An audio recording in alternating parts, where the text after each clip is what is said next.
Welcome back to the One Talk podcast. You're here with your host, Ryan McCarthy. And today we are joined by Kyel925.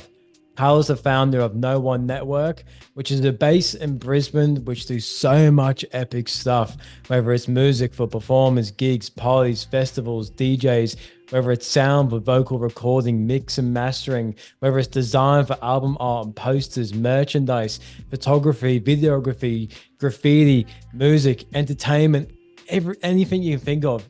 NO1NETWORK Network is such an amazing space in Brisbane, and it's so epic to have a place like this where creatives can go to and make their dreams possible. And within today's episode, we discuss Kyel's journey, the creation of NO1NETWORK Network. We also touched on the music industry, entertainment industry, events, festivals, gigs. We also touched on the Brisbane scene in Queensland, Australia, and so much more. I can't wait for everyone to dive into today's episode. In other news, if you could please leave this podcast a rating, it means so much in terms of helping this podcast grow and reaching a larger audience. We also have tickets live at the moment for One Talk's in-person event up in the Sunshine Coast, 27th of April. Don't miss this. There's only limited tickets available. 27th of April up in the Sunshine Coast. Check the link in the bio for tickets. But without further ado, let's get into today's episode. Let's welcome Kyel. Thank y'all. Thank y'all. The marathon continue. Lay that victory lap tonight, though. Victory lap tonight.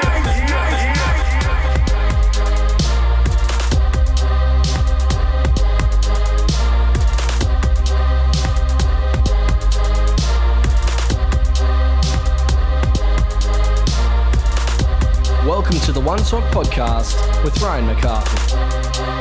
The marathon continues. That's what you would say.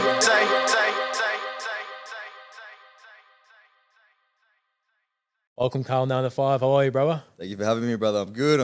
We're on the back end of a 4-day festival. Yeah, I know. Tell us about it. I'd love to hear more. Man, it was epic, I guess. 5 years in the making.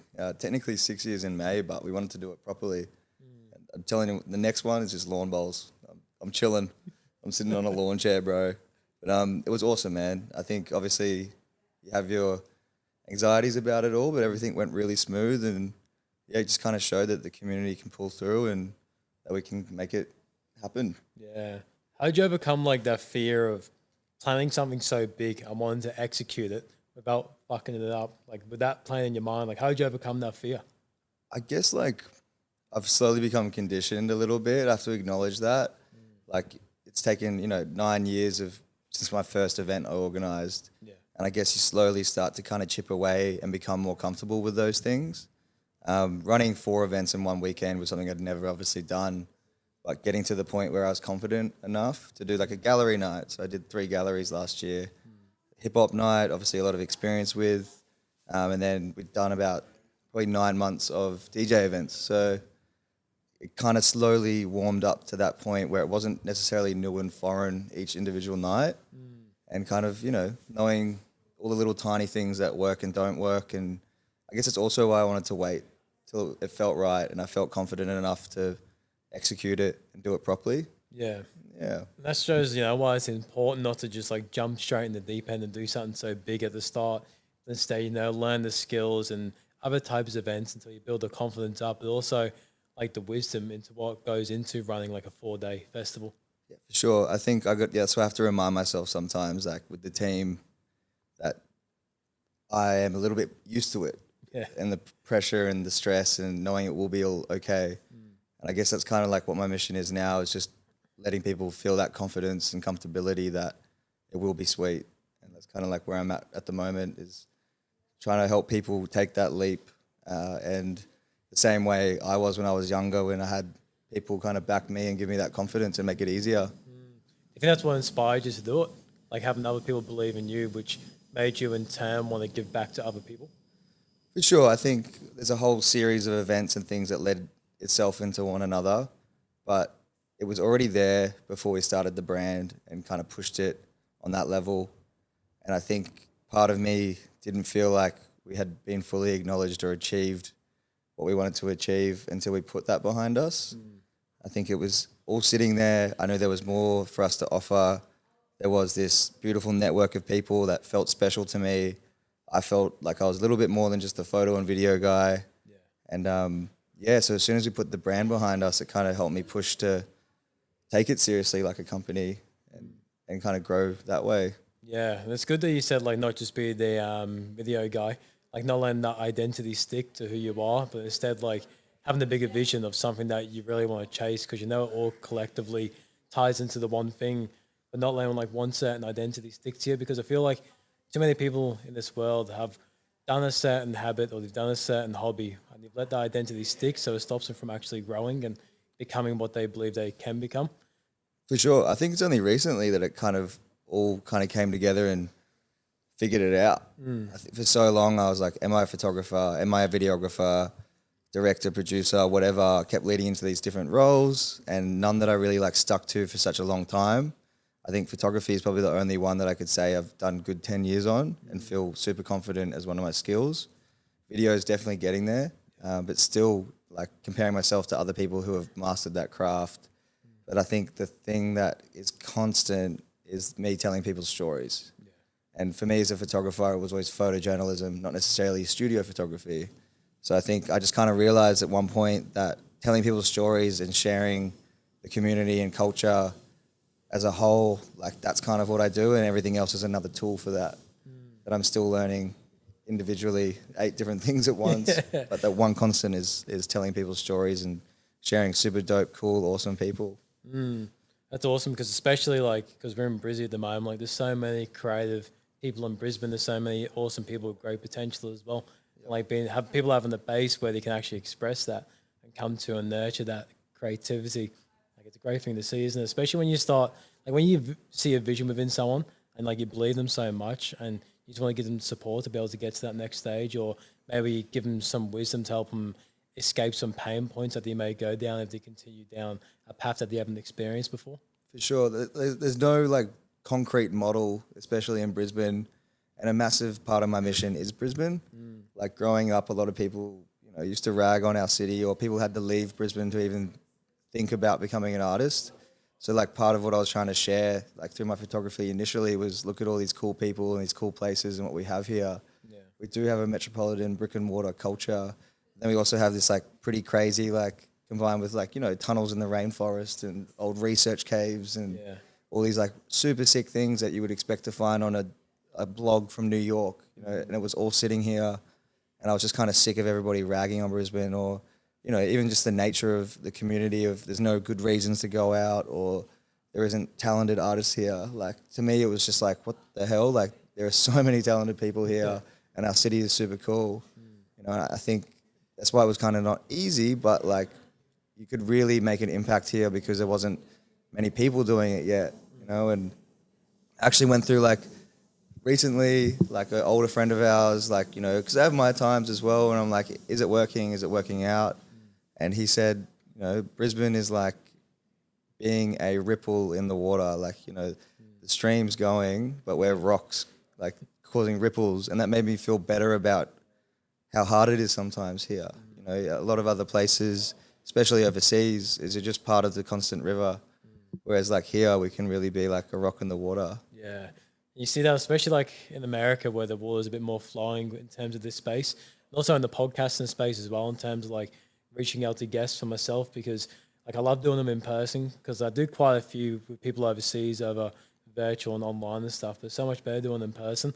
But it's just really seeing the beauty of what we have around us and what we already got here in Brisbane because there's so many talented people, there's so many creative people, there's so many people that are chasing big dreams, that have achieved big dreams as well. And it goes back to like something similar what you said before. It's like where focus goes, energy flows. So people focus on maybe the negative sides of this city, and that's what they see. But when you focus on the positives, you start to see the potential, and you also start seeing the greatness that's around you. 100%. There's definitely a global level of art here, but it is harder. I think we have our own challenge here that isn't around the world, but at the same time, we have a standard that we need to grow and achieve together that the rest of the world have. We're still getting there, and we're still having moments that you've seen in like the 80s and 90s overseas are only just happening now. Yeah. That's why I think it's so important having that community over competition. Yep. As well, like actually getting people together and supporting each other and getting each other up rather than it's my circle versus your circle and we'll see who gets up first. 100%. I always tell people I don't want everything to be No One Network. Yeah. Like we need 100 studios with independent points of difference, contributing different things. And I also think one of the biggest issues in Brisbane is that there needs to be more than one reason. Like if people go out, they need to have more than one reason. Like you got the record shop that's somewhere over here. You know, you got the fashion store somewhere over here, the event space. Like we need people to have more than one purpose. And I think we're slowly getting there. And again, we need 100 studios with their own independence. I don't want everything to be No.ONE Network. I don't think that's the answer. I think the more we have of different things and people backing themselves and showing that it's possible, the more that will like transfer into the community and the audience and show people that there's a lot of cool shit here and you don't have to pick one thing and you can choose a whole variety of different stuff that might appeal to you. Yeah. It shows like the power of the ripple effect of things, you know, by someone coming here, creating art or pursuing or maybe flourishing here, then the ripple effect that shows on social media to their followers or the ripple effect that shows to their community when they go back and hang out with their people, like it really does inspire so many more people just by one person taking that step. It's easier for us because of what was done before us, and then it should be easier for the next. It should always get easier, younger, better, smarter, 100%. And that's why I always got to give credit to the people that came before us that literally had to do it for 15, 20 years without any reward on a mass population level to then inspire us to then do our thing and take it a step further. Yeah. Yeah, 100%. You see that so evident in so many people. Like one of my favorite artists ever is Cursor. Yep. And because like I grew up in the time where he was like coming up in music as well. I felt like we went through evolution of his life and like it really resonated with me. But like the underground feeling to it as well, like trying to prove something, trying to break the barriers, trying to break the chains to create something great. Yep. And now you see like the ripple effect from that with the music, with a lot of the music that we see today. 100%. I think even being like super, super honest, right? Like being a Brisbane kid, growing up with my crew, a lot of us didn't identify with Cursor. And like there might have been times where we even like ragged on it a bit. And I think a lot of people in the community and the country did that. And now that I've grown up, I've matured. And from a business perspective, what he did, irrelevant of what it represents and the music, the sound, the community, on an independent level of backing yourself and copying the flack and pushing through, he is amazing, no matter what you do. You know, I heard a story recently that he was banned in every gig around the country. So he went and got $150K worth of audio gear, bought it, got a truck, and toured around the country, taking his own audio gear to empty shell venues and setting up his own venues just to be able to do what he did. Again, irrelevant of the music, like that on a business community level and just backing yourself when people are, you know, publicly ragging you as well is amazing. Yeah, and that inspires so many people, like, 'cause it just shows that no matter what, if I have a dream and a vision, I can still become successful in that, no matter what other people think. As long as I believe in myself, like invest in myself with time, money, energy, wherever it is, I can really get to where I want to get to. 100. It was a strange time back then too, because you didn't have many lanes of hip hop, so it very much became this one lane, and I think that wasn't good for the scene either. Like you either were with this movement or that, instead of having a whole variety.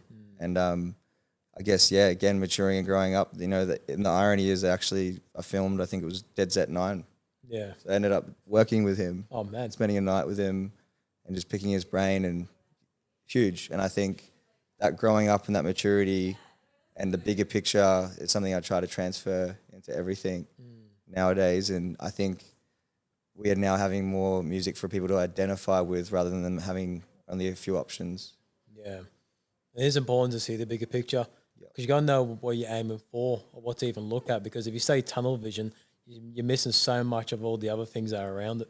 And acknowledging like the community that they focused on, whether it's Cursor or others, like they really are doing it for their people and the empty gap that they thought was there. Yeah. And I think, you know, we've tried to achieve that with our gap. And I think, again, that's why we need more than one reason and multiple platforms, because there are a lot of people who identify with things differently, but they need representation. Back then, like, whose music were you listening to? Was it like from the Brizzy scene or? I was a massive hip hop fan for sure. Yeah. I guess we had the 750 Rebels up here, like Lazy Grey, BSB, Jake Biz. That was huge for us. You know, Brad Strutt, Lyrical Commission, Trem, like heaps of heaps of people from the Aussie hip hop scene, but at the same time, I loved like dubstep and like party music and stuff like that, which led me into grime, and then the UK culture influence, because you know, I didn't grow up necessarily in the Southwest Sydney lifestyle, but I grew out halfway to the bush. But I was also this internet kid who loved sneakers, loved fashion, street culture, reclaiming culture, you know, vintage thrifting, all that stuff. And I found the European UK representation was massive for me, identifying. But then also like looking at like crews and people that were embodying a kind of new wave sound was like TDE, it's like Schoolboy, Kendrick, you know, Zaya, and then ASAP Crew as well. Yeah, what they did as young people coming together, backing their shit, but having a whole new sound, a new approach, and you know, not fully polished, like, but you know, they were fresh. Yeah, especially coming out of a city like New York, where for decades before them, there's been so many sounds, and to be able to get a group together to actually create your own sound and your own wave and to create your own energy and go and pursue that and market that, like it's next level. Odd Future as well, massive one, yeah. I think all of us were influenced in Odd Future from that era. And like, you know, seeing 15, 16, 17-year-olds back their shit like that, you know, crazy. And, you know, and then the fashion comes into it and the lifestyle and it kind of not being necessarily like gangster, but still representing people from a ground level, grassroots level. Yeah, I think that was important. Just representing people and who we are. Yep. Like without the fake shit, though. Exactly, yep. I mean, most people know, but like Kendrick Lamar's straight out of Compton. Like, you know, a very hard way of life, but the sound and what he represents and his artistic approach, you know, compared to other people that have come out of Compton, it's a whole different thing. Yeah, and it gives you like that certain perspective on life, like wherever you grow up, because your own culture, your own people, what you see, how you interpret it, gives you like a story to tell. Yep. Things are different up here. They're different everywhere. And I think we're still having that representation come through. You know? And like, you know, you've got South Side, you've got North Side, you've got out West, you know, and then you've got the city lifestyle here, which is only just growing. You know? A lot of people have grown up out in the burbs from Brisbane, didn't really grow up in the CBD. You know? So it's cool seeing that classic city culture kind of start to seed back in to everywhere else and grow. Yeah, 100. That's why, like, I love the spot you got here because, like, the location as well, because, like, it's so accessible for so many areas around, like, South Brizzy, North Brizzy, West Brizzy, East, you know, like, because you're in a really good location here. Struck gold and not the valley. Yeah. So important, I think, yeah. Was that, like, a mission of yours to, like, make sure you got a place just outside but still close? I think the valley is like a super cool, unique thing up here that, you know, you don't see much in the country, but at the same time, it creates its own issues within the community. Like, people just get on a train and go to the valley. Like, people aren't going out for like a specific reason or to see a specific person. Yeah. You know, you can be like at a gig and there's like some crazy guy from London DJing that sells out thousands overseas.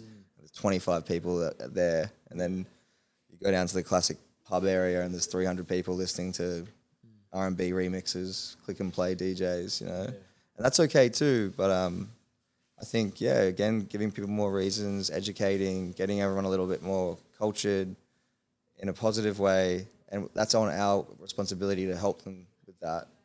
But like a DJ from London shouldn't be having 25 tickets sold, you know. That's also why we have this issue of them not coming back, you know.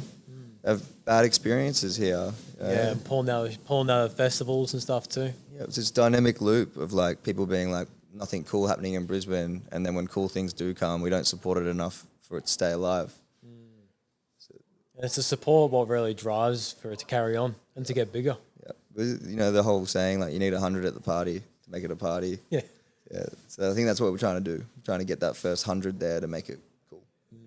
Like, what really inspired you to get in this scene?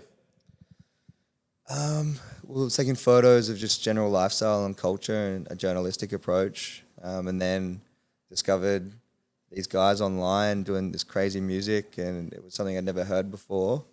And then around that same time, one of them reached out to me, who ended up being Nerve.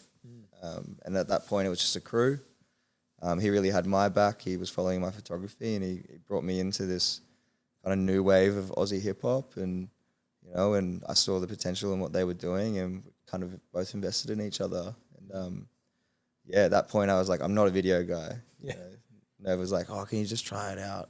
And we did it, and the reception was amazing, and it was cool to kind of take everything in my approach of like lifestyle to then combine it with an anthem, I guess, you know, because the music becomes the things that people listen to that are out skating or riding bikes or going to the gym or, you know, wearing the sneakers or into the graffiti. Like, you know, the music is our life anthem. Yeah. That's the thing that's our, you know, what do they call it?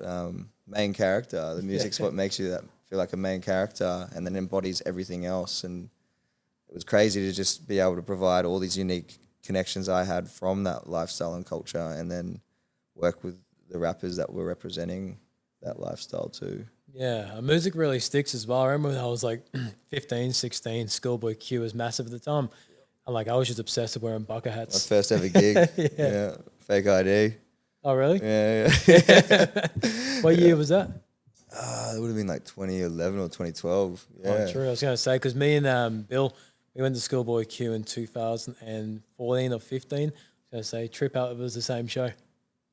We were at Max Watts, which used to be called the Hi-Fi. Yeah. Little cool gig in West End. I think Schoolboy Q was there, Kendrick was there, I saw ASAP Ferg there. Oh, that's hectic. All just before it got really, really big, but big enough for them to be able to tour the country and go to these kind of like maybe 2,000 max venues, maybe even less. Yeah. Yeah. So I think when I saw Schoolboy 2015, it was at EH, so I think it's a bit more established by them. Leveled up pretty quickly, yeah. I remember, went out to that and then was able to go to the after party. Fakey worked then too. Not encouraging anyone, but you know, I really wanted to see my favorite artist. And then DJ Macwop was there, and we're just all hanging out. And it was accessible then. And that was at what was it called? Alumbra. Umbra. Yeah. It was different days back then. I think. Yeah, you had a few different clubs and stuff then that represented that culture a bit more. Yeah, for sure. And I'm starting to see a few more places pop up now that are supporting it, which is cool. Because I felt like there was a period where there was only like 2 or 3 venues that hip hop could go to. Yep. But now I'm really seeing it pop up in more places. Like an example would be, I went and saw Cursor when he toured at the end of last year. Then he went and did the after party, the Kenjin. Yeah. No shit. Yeah. And then another artist when the Kenjin as well. I think it was Jid. Kenjin maybe, or Mikasa, one of those 2.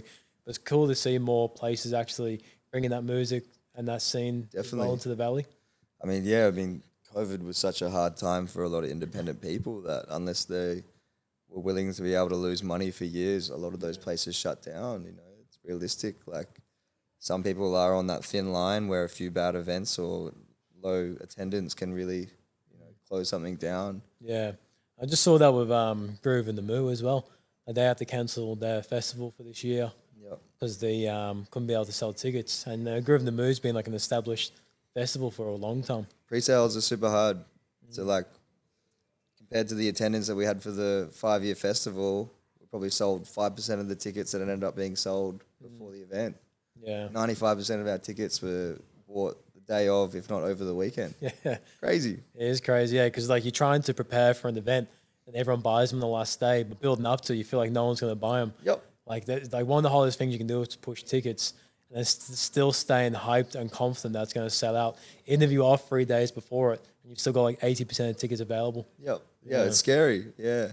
I guess we're lucky to have the building and a lot of different resources. You think about things like Groove and the Moo, they're in the millions for expenses. Yeah. So it's a hard one that if they did run the event, you know, the small amount of people that actually bought a ticket and attended might have a great time, but the next year that company could be completely bankrupt. Yeah, exactly. Sometimes it's best saving yourself. And like you said earlier, like look long term, look at the bigger picture. Yeah, that's why we've always kind of focused on keeping it small and humble and waiting. I would say like you get the boat, wait till the water's at the edge before you get a bigger boat. Almost want it to be like sinking before you get bigger. Yeah. Rather than having a massive ship and then putting it in a tiny little splash pool. You know? That's why, like I was saying to you before we started recording about like how I started the podcast. I'm so glad that I started the way I did by recording it in the library in Brisbane with 200 people speaking in the background. There's absolutely trash. I'm glad I started like that because if I got jumped in straight into a full production, I invested so much money into it, would have been so nervous, I would have been jacked up, I wouldn't be able to talk, or like it would have been shocking. But me going through those trials and tribulations and learn so many lessons got me to a point where I can handle full production, I can handle all these other things because like I built myself up to a certain level. Because if you jump straight in the deep end, like sometimes it's hard to swim. Yep, exactly. Yeah. I think as well, I don't know, for me, it's personally really cool to see the journey. Yeah. Like, I love when, like, my favorite artists, I can find something that's not perfect from their journey. You know, it's like relatable. It's like, you know, your favorite graffiti artist seeing their first piece, you're like, oh, thank God. You know what I mean? Like, they sucked too. You know what I mean? Or like, the essence was there, but they learned all the little bits and pieces along the road. Like, you want to be able to see those people that you look up to, that they went through the same tribulations and trials. Like, you want it makes it reality that you can grow and you can get better and things can become more of a high standard. But at the end of the day, the core and the essence is still there. You can, you know. It's like the dream's still there, the mission is still there, the values are still there, but they're just not at that. They're not at that identity yet. Like I was listening to J. Cole's song today, January 28th. It relates to what you were just saying. He was talking about how he used to like he stole some little girl's bike outside of a house because he needed to sell it to feed his own family. Yeah. Like listen to things like that. It's like, oh shit, like he came from that to where he is now. Yep. It's like, you know, it's possible for anyone. Yeah, it's pretty like stock standard success story as well, which was what makes me sometimes wonder what people are, where their heads are at with Australia sometimes. Like, you know, like the most successful, iconic, influential stories are that it was harder at the start. And I think that it wasn't perfect. You know? I try to say, like, respect the struggle. Because when you make it, you know, and you get there, like, it's so much cooler and it's part of it, and, like, you value it more. Yeah, it makes you more grateful. Yeah. I find, and it gives you a lot more appreciation for what you have. It's like if you just get it like that, I feel like you'd be a lot less appreciative of what you got. Yeah, I think it's like perfect that it took us 6 years to get to this point with the warehouse. You know, 6 years in May technically. Yeah. The great thing about the art piece is that someone had to do that from scratch. Yep. Like graffiti there. Yep. Like if the painting, like if that just miraculously came out of nowhere, you'd have a less appreciation for it. Yeah, shout out Lindsay. Yeah. I got photos of him 9 years ago in the warehouse, like in our little studio shed. Yeah, man. You know, where he started and where he is at now is insane. You know, like literally photos of him as a youngin trying to print out his first clothing and you know, learning his style. You know, and like seeing it the level he's at now. Like I don't know, it's important. To have that journey. Seeing the evolution. Yeah, respect the struggle. Yeah. Because you said did you first pick up a camera when you were 18? 15. Like 15. Yeah. Okay. 14, 15. So, like anyone kind of trying to find themselves as a teenager, you try out little different things. I did DJing first and kind of was like, nah, not for me. And then I wanted to start taking photos. And I got a camera. And at that time, I was, you know, coming of age. So friends were getting into graffiti. You know, we used to run around abandoned buildings and the creek and the back of the shopping centers and all that stuff, doing whatnot. Yeah. You know, coming of age stuff. And because of that, I was in certain locations and spots and seeing things that people wouldn't normally, and then meeting people through that kind of, you know, young exploration stages. And I guess lucky, but also had to put myself in those positions and like-minded people that some of those people became massive influential graffiti writers or musicians or artists or and I guess I was the guy in the crew with the camera, so they would ask me to come document it. Or you know, I got given like the Cave Clan map when I was like 16, so that was crazy. Like what the hell, like there's all these epic tunnels underneath Brisbane, so what better way than to document it? And then it wasn't until I was 21 that I made the book that shared all that journey. Like, I think it was 2011 or 2012 to 2015 that I kind of shared this massive coming of age exploration and all the people I met through that. Yeah. Like the photography, when you started to do it, did they give you like any mindset shifts or like maybe any like different life experiences of the way you looked at life? For sure. I think at that point, and like naturally a little bit introverted, like I'm an extroverted introvert, I think a little bit like I can put myself in situations and be comfortable and uncomfortable, and I guess being uncomfortable growing up and certain ways growing up. Like my job is to try and make people comfortable, but it definitely takes a lot of energy. But at the start, I was just the kid in the corner that would be quiet with his camera, and like that was how it works. I was a fly on the wall, you know, just kind of getting these moments and documenting because the focus wasn't on me. Yeah, just observing. Other people doing really cool, crazy stuff, and I could just be there lurking and kind of very candid, I guess you call it.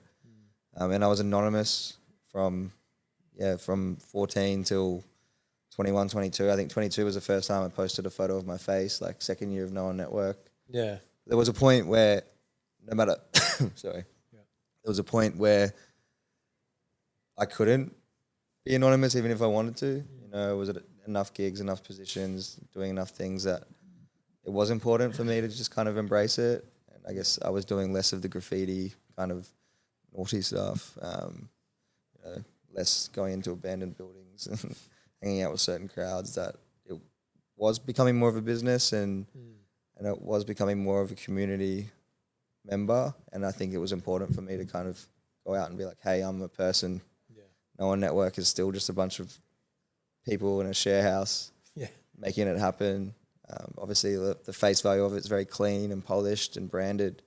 But the reality is it's just me and a bunch of people trying to back their stuff and get by and make use of what we have. So I think putting a personal face to it was important, but something I didn't really want to do. But the photography and being anonymous allowed me to be a shadow and document and not be about me.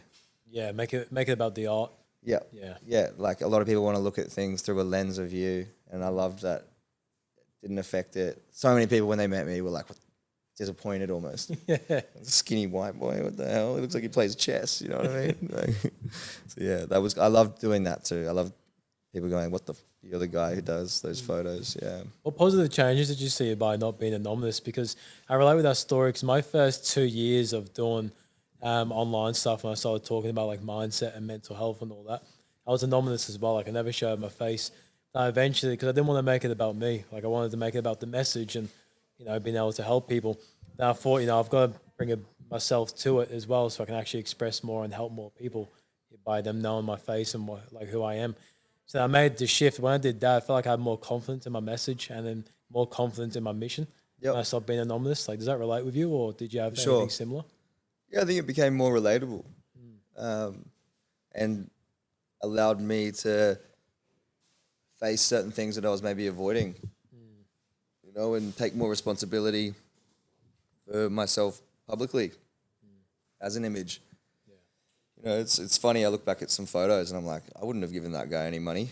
You know what I mean? Like, it made me really be conscious of myself in the public eye and the influence and the platform, and take some responsibility for that. Yeah, there was no longer a thing that I could hide behind. I was going to say, but in return, do you feel like it gave you more confidence then? For sure, yeah.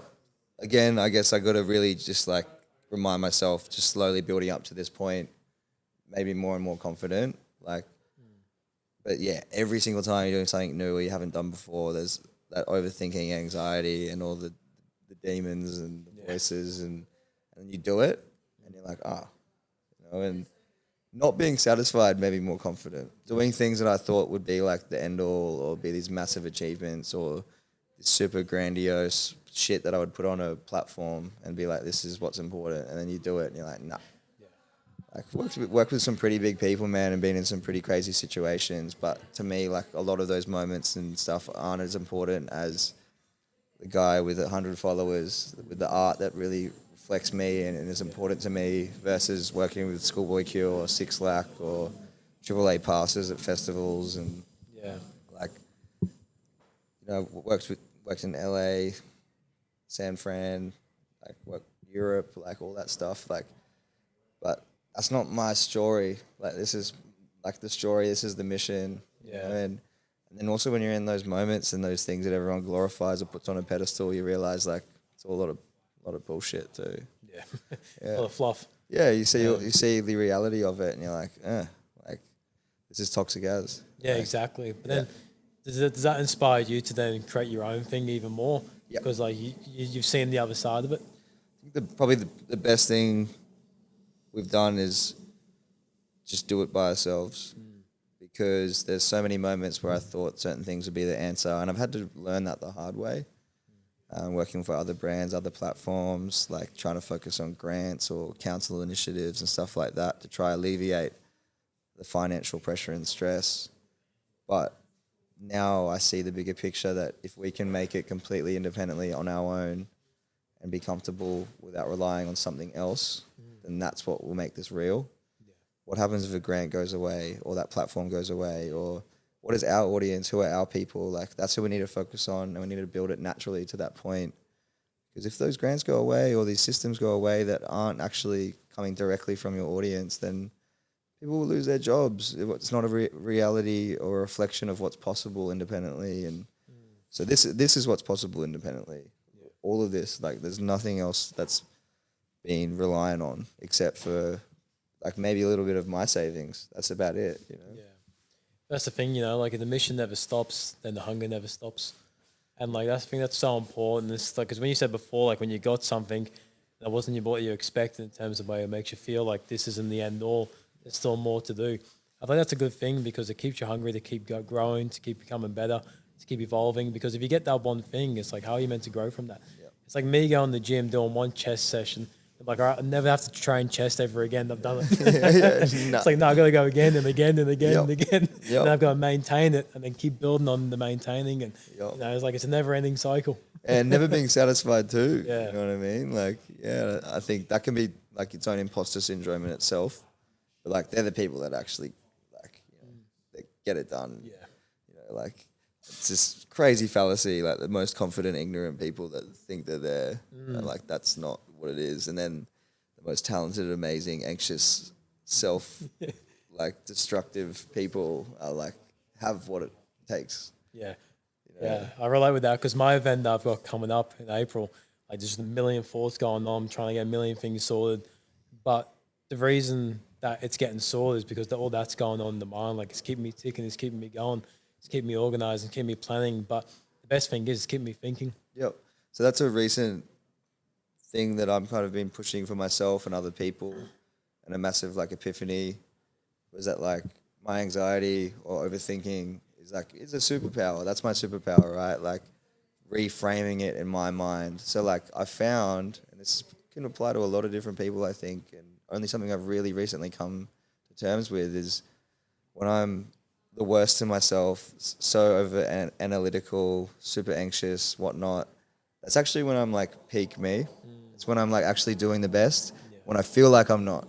When I feel like I'm not doing the best, it usually is when I'm doing the best.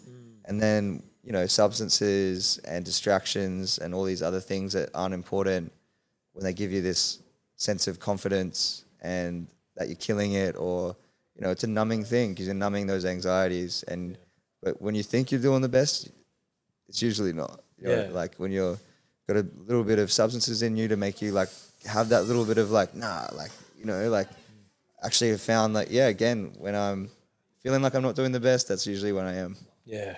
I relate with that because I had to do like a mindset change as well, like look at it with a different perspective, because I used to always tell myself I'm an overthinker and it's a bad thing. And it's like, well, maybe I'm not an overthinker, quote unquote. Maybe I'm a deep thinker. Yep. I like to think deeply on a lot of things. Yep. But it's like, if I don't reach the depths on some thoughts, I'll never get the true answers out of them. Yep. Yep. I think ignorance is bliss is bullshit. Yeah. I get it in terms of like enjoying day to day and stopping to smell the roses and being present. But like being ignorant to the point of it being toxic and counterproductive, like, nah. Yeah. And if you had to, if you had to choose two ends of the scale where like you think you're the best because you've made 3 songs and you think you're ready to be signed, and you know what I mean? Like versus someone who's honed in their skills for 5 years in their bedroom, making a track every day, but still thinks they're not good enough. I think I'd rather be that angle. Yeah. And that's where we come in. And that's where people before me have come in, and my elders like have made me confident to realize my value. Yeah. With having No.ONE NETWORK, like what's the thing that fills your cup up the most, like in terms of what you observe? What fills my cup up the most?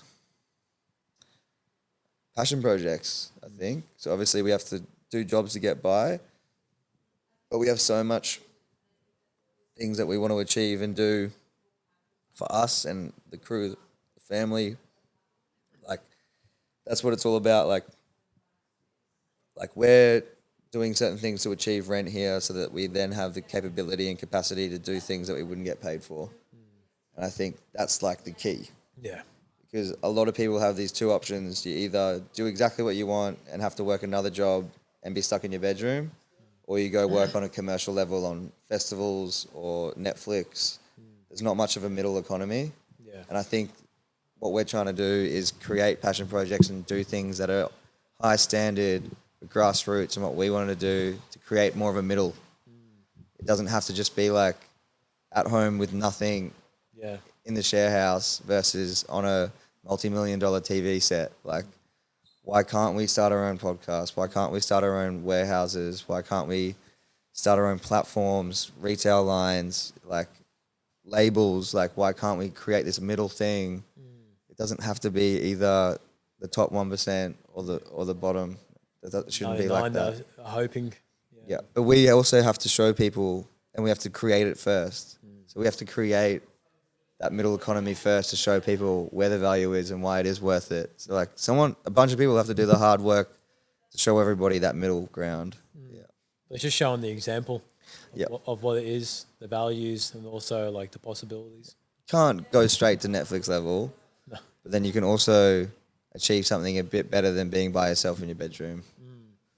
Yeah, I agree. Because like, I think especially in Australia, like there's not really a middle at all, especially for musicians. A lot of them do sit within their house, and then you just don't really outsource from that. But to actually have a place where they can go into the middle and network and connect with other artists that are at a level that is probably a lot more evolved than where they're at, can mean so much to the person who's been in the room for 5 years, writing every day, now finally getting out there and mixing with this crowd of people. Because like the network and ability alone is just like, You don't need a million Mind-blowing. followers. no.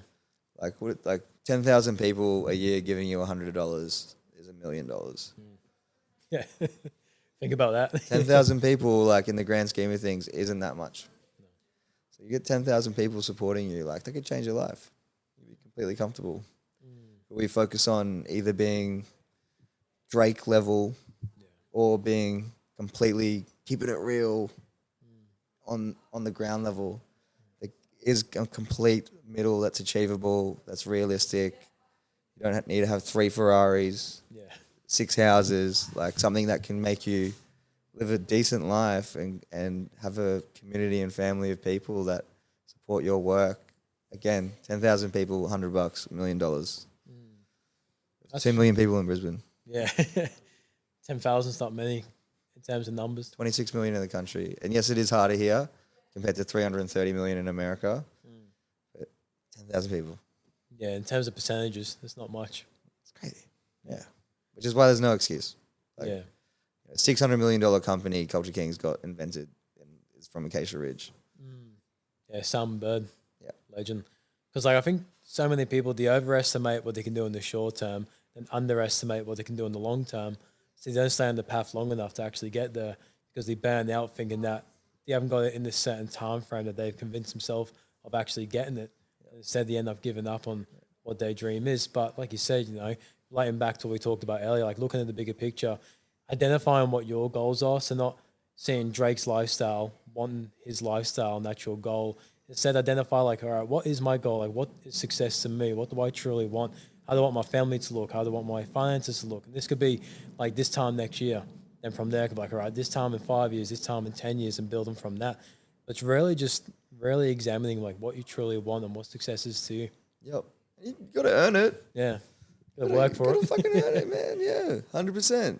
I think a lot of people who are successful to some extent and the businesses are doing well have usually done 10 years. If you really look at the pattern. Yeah. Yeah. Can you survive week by week for 10 years? Most people can't. Yeah. And that's like, you really have to earn it, man. Like, not many things that in the first year or two go to like that level. 1/4's first song was in 2014. People don't know that. 2014, like, that's 10 years ago now. I don't think they like came very commercial or very huge until about 2019, 2020. Yep. Yeah. It's 5-6 years of, literally no one really backing it. Yeah. Chilling it. And he's like his first video on Hustle Hard would have been like nearly like 12, 13 years ago, man. You know? Like I was growing up and he was on Hustle Hard back in the day. You know? Like really overnight success is not realistic. Yeah. No, like I had a dude in the podcast a couple of months ago. His name's Frank Grief, and he sold his. So he created a marketplace for real estate. So every time a real estate agent has to sell a house, they have to get like photographer, they have to get floor planners, they have to get like 10 different people to come and do something before they sell the house. So he created a marketplace. So real estate agents go onto his website and then they can get it all in one shopping cart and get all these people together. Anyway, he eventually sold it for 180 million.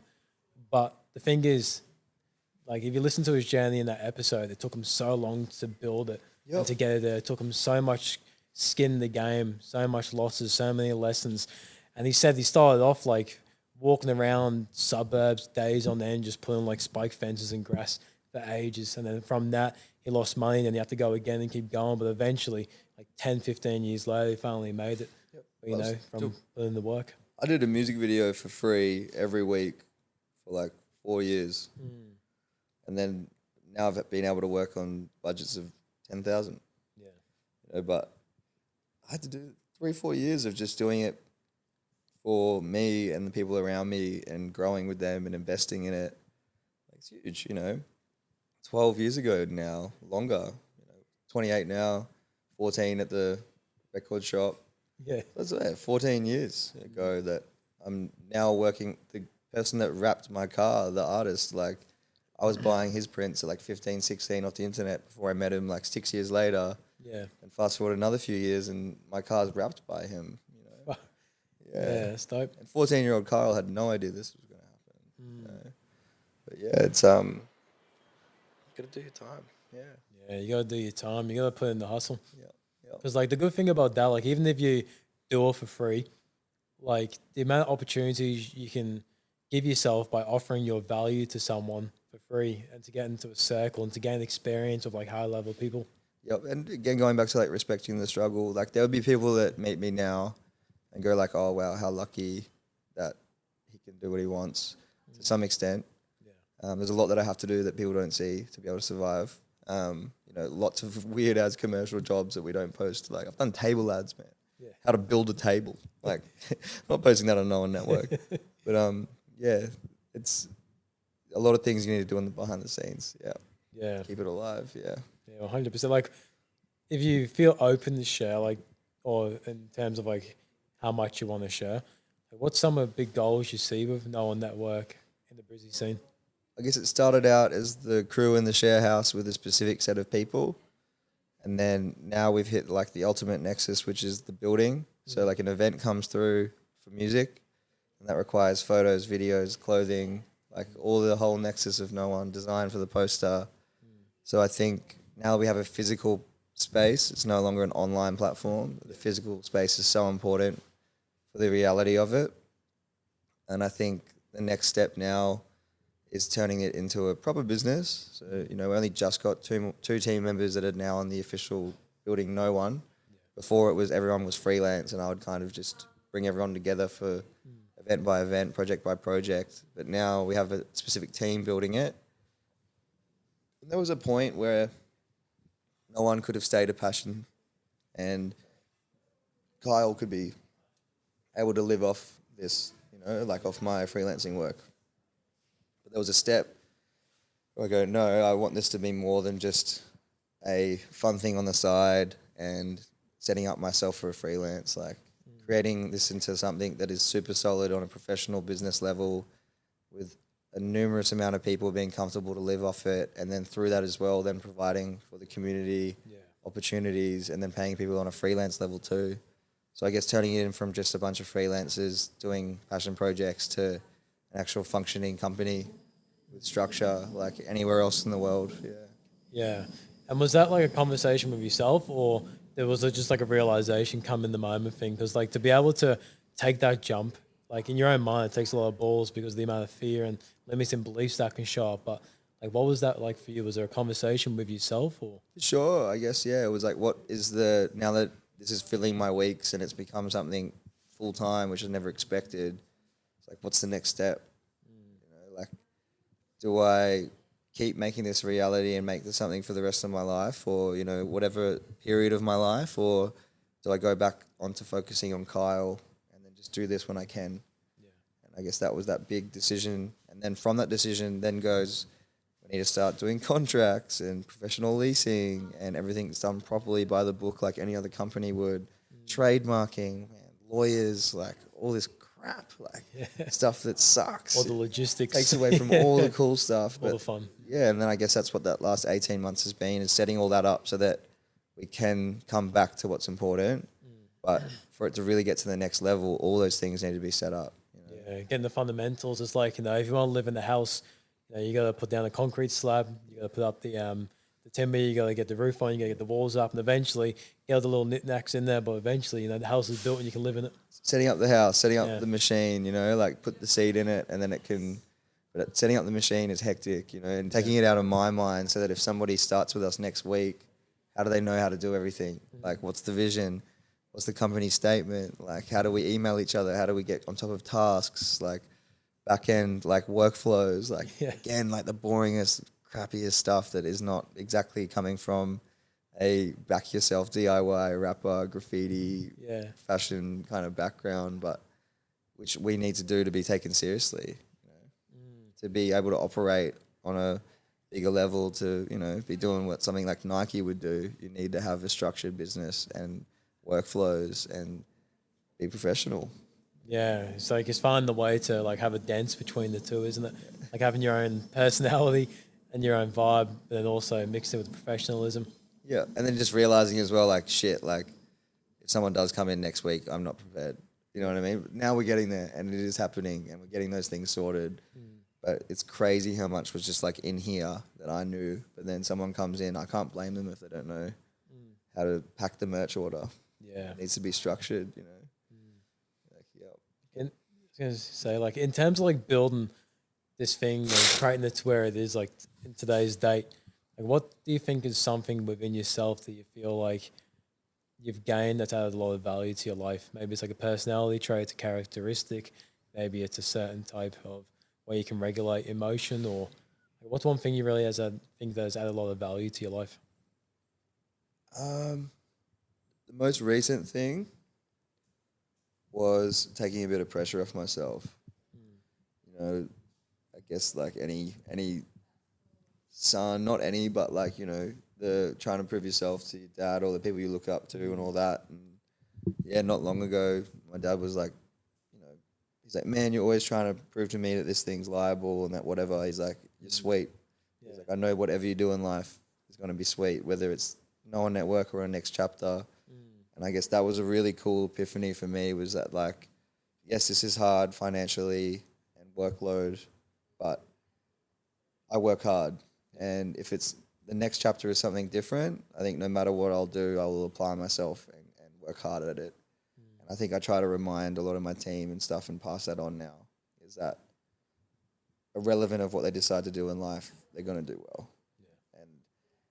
That just alleviated everything and then made me go, all right, let's keep giving this a red hot crack. Yeah. Because I'm 28 now, let's say 30, 31, 35, whatever, it all switches up. I think whatever I end up choosing to do, I'll go 110% on it. And I guess, that's just making that reality of, is this financially survivable or not? But right now, removing that pressure of that and just going hard, that's what will make this possible. Not having to focus on, what am I doing? I need money for start getting a house loan or going on to 30. Like, I have nothing in my bank account. Like, just taking that away, because when I do decide, if I do switch it up, then I can get those things. Yeah, exactly. But right now, I need to give this a red hot crack without stressing too much about it. Yeah. No, it's good without like overthinking the whole thing, because you think about like every year is like raising your baseline getting to your goal. So you reflect back to 4 years ago to where you were now, and you look into 4 years in the future. And the next 4 years is going to be so much more growth in terms of like expansion than the first 4 years, where it's probably a lot more wisdom and learn a lot more of the ground level stuff. But you think about the first 4 years to the second 4 years, like the expansion is going to be huge because your baseline keeps getting higher and higher. I think I was able to build it all off me not focusing on the business and the money. Like that was what made it successful. Yeah. It's like not focusing on money, which actually made us be able to achieve things and financially invest back into it. So I guess, yeah, focusing on the business side and setting all that stuff up for 18 months and starting to really be like, oh, I'm growing up, blah, blah, blah. Like, but again, I think it will sell more and be more accessible and relatable to people when we are focusing on the fun side and what it's all about. That's fucking epic, brother. Yeah. Well, do you have any final thoughts or anything you want to share with the people out there? Back yourself, stick it to the man, hold it down, keep it real. Don't pay your taxes. No, I'm kidding. You gotta pay your taxes. But yeah, reach out, take a leap. You'd be surprised. Like, I guess this is a big one. Majority of the people that I'm now working with and hanging out with, I didn't grow up with. Some of the people I trust the most, I've only known for a few years. Like, you have to put yourself out there and take a risk the same way these people have taken a risk with me. Like, people that didn't grow up or fully know me, but just have to go like, I can feel that this is the right vision and I trust it. Like, you have to do that. You're going to open up your gates. You're going to let in a lot of people. Some might be bad, but majority will be good. And you have to have the good with the bad. You know, if you're going to let in 100 and 99 are going to be great, you will have to deal with the one dickhead. And that's where you just need to push through. Look around you, who's investing back in you that you can invest in. Don't be upset with people if they don't understand your vision fully. Don't pressure people into doing it. It should be easy, and you shouldn't feel guilty or bad about what you're trying to do and achieve. But you shouldn't make other people feel guilty and bad about not wanting to take that risk with you, because every element of life is important. You know, like having family, living simple in a positive way is completely fine. And like the things that we have to deal with in this lifestyle are hectic. And you should not be getting upset with your mates if they don't see the bigger picture, or if they do see the bigger picture but they just don't want to do it. Some of the most talented, amazing people I know don't want to have to worry about marketing schemes, beating the algorithm, promotional materials. Like, you can be this amazing artist who just does it for yourself. You know, you don't have to be Tony Hawk to go to the skate park. It doesn't have to be branded. It doesn't have to be a financial thing. So find the people who are willing to build that thing with you and go that extra step further, but don't make anyone else feel bad for not wanting to do this, because it has its own cons as well. You should never feel bad about wanting to take it to the next level and thinking that you can do something bigger than what people say you can do. Well said, amen. Yeah, no, bro. Thank you for having me, man. Yeah, thanks for coming on, brother. Absolute pleasure. Appreciate it. Real one. I'll also link in everything that you need to be able to find Kyel No.ONE Network. So please jump in the bio of this episode. But appreciate your time, brother. Amen. Amen.